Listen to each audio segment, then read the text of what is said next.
আসসালামু আলাইকুম প্রিয় চাকরি প্রত্যাশীরা, আশা করি আপনারা সবাই ভালো আছেন।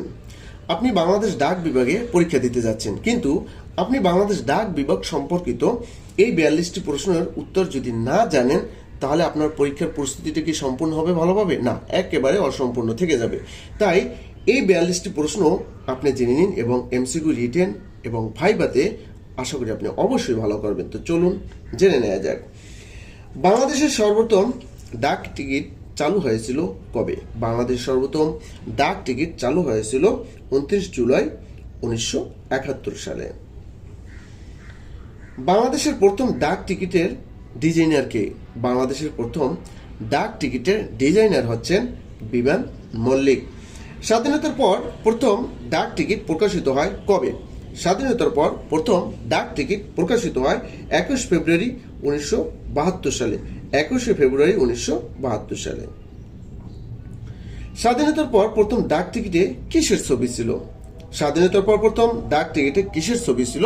4 নম্বর সঠিক উত্তর হবে শহীদ মিনারের ছবি ছিল। বাংলাদেশের সাথে কোন দেশের ডাক বিভাগের কোনো সম্পর্ক নেই? সেটা হচ্ছে ইসরায়েলের সাথে কোনো ডাক বিভাগের সম্পর্ক নেই। বাংলাদেশ ডাক বিভাগের সদর দপ্তর কোথায় অবস্থিত? বাংলাদেশের ডাক বিভাগের সদর দপ্তর ঢাকাতে অবস্থিত। ই পোস্ট চালু হয় কবে? ই পোস্ট চালু হয় 16 আগস্ট 2000 সালে। 16 আগস্ট 2000 সালে। বাংলাদেশে সেলুলার টেলিফোন ব্যবস্থা চালু হয় কবে?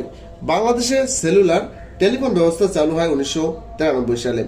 বাংলাদেশে পোস্টাল কোড চালু হয় কবে? বাংলাদেশে পোস্টাল কোড চালু হয় কবে? 1986 সালে।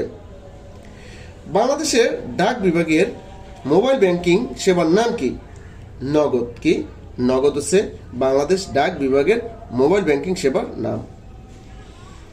জিইপি এর পূর্ণরূপ হচ্ছে granted express post. Granted express post. বিশ্ব ডাক দিবস কবে পালিত হয়? 9 অক্টোবর পালিত হয়। ডাকঘর আইন কত সালে হয়? কত সালের? অর্থাৎ 1898 সালের দ্বারাই ডাকঘর আইন পরিচালিত হচ্ছে। ডাক বিভাগের প্রধান সেবাসমূহ কি কি? চিঠিপত্র ও পার্সেল আদান প্রদান। ইএমএস এর পূর্ণরূপ কি? ইএমএস এর পূর্ণরূপ হচ্ছে express mail service. Express mail service. EMTS এর পূর্ণরূপ কি? ইএমটিএস এর পূর্ণরূপ হচ্ছে electronic money transfer system. Electronic money transfer system. স্বাধীনতার পর প্রথম ডাক টিকিটে অর্থাৎ 20 পয়সা যে ডাক টিকিট প্রকাশিত হয় কত সালে? 21 ফেব্রুয়ারি 2000 সালে। বাংলাদেশে একমাত্র পোস্টাল একাডেমি কোথায় অবস্থিত? রাজশাহীতে। বাংলাদেশে একমাত্র পোস্টাল একাডেমি রাজশাহীতে অবস্থিত। বাংলাদেশের ডাক বিভাগের মনোগ্রামে কি লেখা রয়েছে? সেবাই আদর্শ। জিপিও এর পূর্ণরূপ কি? জিপিও এর পূর্ণরূপ হচ্ছে general post office. General post office. স্বাধীন বাংলাদেশের প্রথম ডাকঘর কোথায় স্থাপন করা হয়?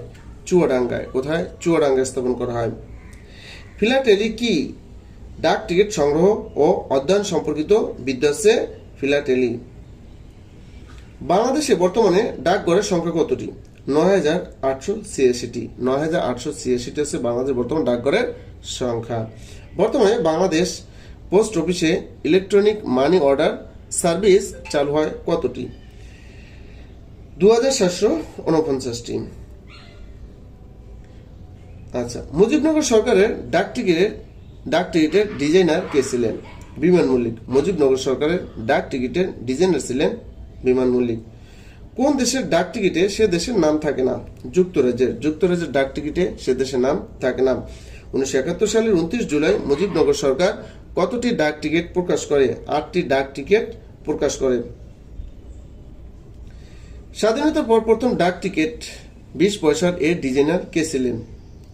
এটা হচ্ছে রিপ্টি চিটনিস। রিপ্টি চিটনিস। স্বাধীনতার পর প্রথম ডাক টিকিট কোথায় ছাপা হয়েছিল? ইন্ডিয়া সিকিউরিটি প্রিন্টিং প্রেসে। ইন্ডিয়া সিকিউরিটি প্রিন্টিং প্রেসে। বাংলাদেশে ই পোস্ট কত সালে চালু হয়? ই পোস্ট চালু হয় 16 আগস্ট 2000 সালে। বাংলাদেশ কবে বিশ্ব ডাক সংস্থার সদস্যপদ লাভ করে? বাংলাদেশ কবে বিশ্ব ডাক সংস্থার সদস্যপদ লাভ করে? 1973 সালের 7 ফেব্রুয়ারি। 1973 সালের 7 ফেব্রুয়ারি। প্রথম স্মারক ডাক টিকিটে কি উপলক্ষে প্রকাশ করা হয়? প্রথম স্মারক ডাক টিকিট কি উপলক্ষে প্রকাশ করা হয়? ভাষা আন্দোলনের 20তম বার্ষিক উপলক্ষে।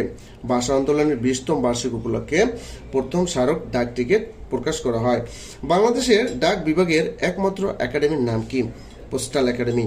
বাংলাদেশের ডাক বিভাগের একমাত্র একাডেমির নাম হচ্ছে postal academy. Bangladesh post office জাদুঘর কোথায় অবস্থিত? বাংলাদেশ পোস্ট অফিস জাদুঘর অবস্থিত ঢাকার জিপিওতে। ঢাকার জিপিওতে। বাংলাদেশ ডাক বিভাগের সদর দপ্তর কোথায় অবস্থিত? বাংলাদেশ ডাক বিভাগের সদর দপ্তর ঢাকায় অবস্থিত।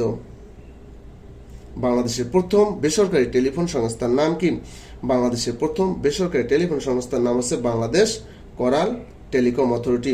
Bangladesh coral telecom authority. বাংলাদেশের প্রথম ডিজিটাল এক্সচেঞ্জ প্রতিষ্ঠিত হয় কোথায়?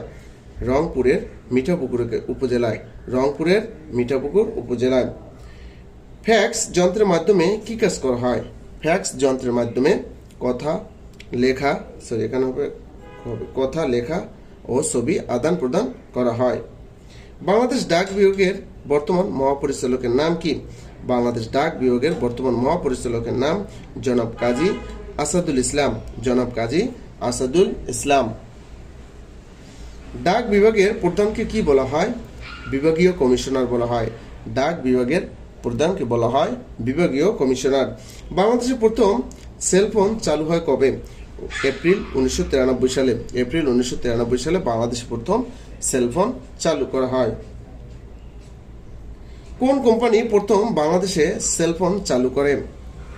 এটা হচ্ছে হাসিসন বাংলাদেশ টেলিকম লিমিটেড, অর্থাৎ SBTL, যা বর্তমানে সিটিসেল নামে পরিচিত ছিল। তো ভিউয়ার্স, আজকে ভিডিওটি এ পর্যন্তই। যদি এখনো আপনি যদি আমাদের এই চ্যানেলটা সাবস্ক্রাইব করে না থাকেন, অবশ্যই সাবস্ক্রাইব করে বেল আইকনটি অন করে রাখবেন, কারণ আমরা সরকারি চাকরির প্রস্তুতির জন্য বিভিন্ন কমন উপযোগী প্রশ্ন দিয়ে থাকি এবং বিভিন্ন পরীক্ষার প্রশ্নের সমাধান, গণিত সমাধান সহ দিয়ে থাকি। তো ভালো থাকবেন। আসসালামু আলাইকুম।